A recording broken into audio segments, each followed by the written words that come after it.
শিৱসাগৰত অনুষ্ঠিত হয় প্ৰীতি সতীৰ্থ সন্মিলন আৰু বিহুৰ উলগনি অনুষ্ঠান।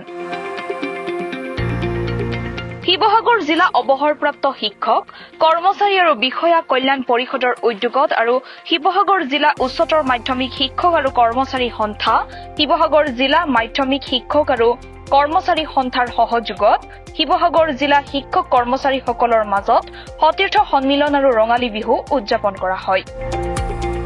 শিৱসাগৰ নগৰস্থিত কৰ্মযোগী ভুৱন চন্দ্ৰ গগৈ মেমৰিয়েল টেকনিকেল ইনষ্টিটিউটত অনুষ্ঠিত হৈ যায় অৱসৰপ্ৰাপ্ত শিক্ষক কৰ্মচাৰীৰ এই বিহু।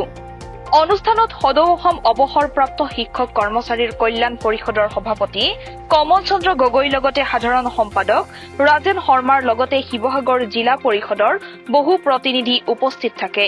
অনুষ্ঠানত বহু কেইগৰাকী অৱসৰপ্ৰাপ্ত শিক্ষক কৰ্মচাৰীক সম্বৰ্ধনা জনোৱাৰ লগতে সকলোৱে মিলি বিহু গাই আনন্দ উল্লাস কৰে।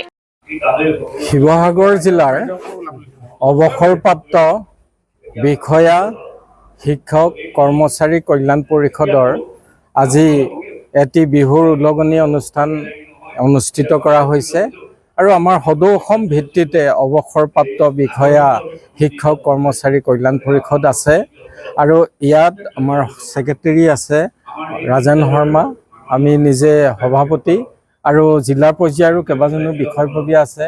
এই বিদ্যালয়ৰ প্ৰধান শিক্ষক ৰাজেন মিলিও আছে আৰু শিক্ষক শিক্ষয়িত্ৰীসকল। আজি বিশেষকৈ আমাৰ বিহুৰ উলগনি জনোৱাৰ লগতে ববীয়াসকলক, বিশেষকৈ জ্যেষ্ঠসকলক, শিক্ষকসকলক আৰু এটি বিহু অনুষ্ঠানো আছে। এই উদ্দেশ্যে অনুষ্ঠিত কৰিছে ইয়াত এই অনুষ্ঠানভাগী আৰু আমি এনেধৰণে বিভিন্ন অনুষ্ঠান যোৰহাটতো অনুষ্ঠিত কৰি থাকোঁ আৰু অন্য জিলাবিলাকতো এনেধৰণে কল্যাণ পৰিষদ জিলা সমিতিত গঠন কৰিছে। আমি আশা ৰাখিছোঁ এই কল্যাণ পৰিষদে অসমৰ শিক্ষাৰ উন্নতিৰ হকে কিছুমান চিন্তা কৰি যাব আৰু চৰকাৰকো দিহা পৰামৰ্শ দিব কেনেকৈ গুণগত শিক্ষা আগবঢ়াই যাব পাৰে।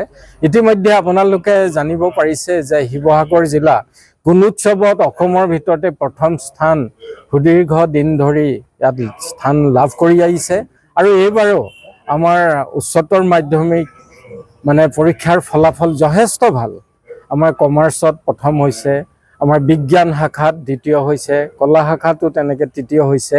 অসমৰ ভিতৰত সুনাম কৰাটো শিক্ষকসকল, ছাত্ৰ ছাত্ৰী, অভিভাৱকসকলৰ বাবে গৌৰৱৰ বিষয় আৰু এনেধৰণে শিৱসাগৰ জিলাই হওক, অন্যান্য অসমৰ জিলাই হওক শিক্ষাৰ ক্ষেত্ৰত আগবাঢ়ি যাব পাৰে বা আমাৰ অৱসৰপ্ৰাপ্ত ব্যক্তিসকলৰো সাংস্কৃতিক বা অন্যান্য বৌদ্ধিক দিশবিলাক যাতে স্বাস্থ্যৰ দিশবিলাক ভাল হৈ থাকে, এইখিনি চিন্তা কৰাই আমাৰ কল্যাণ পৰিষদৰ মূল উদ্দেশ্য। আৰু আমি শেষত সকলোলৈকে এই অনুষ্ঠানৰ পৰাই বিহুৰ উলগ জ্ঞাপন কৰিলোঁ। ধন্যবাদ। শিৱসাগৰৰ পৰা মুহিবুল হুছেইনৰ প্ৰতিবেদন, দি নৰ্থ ইষ্ট।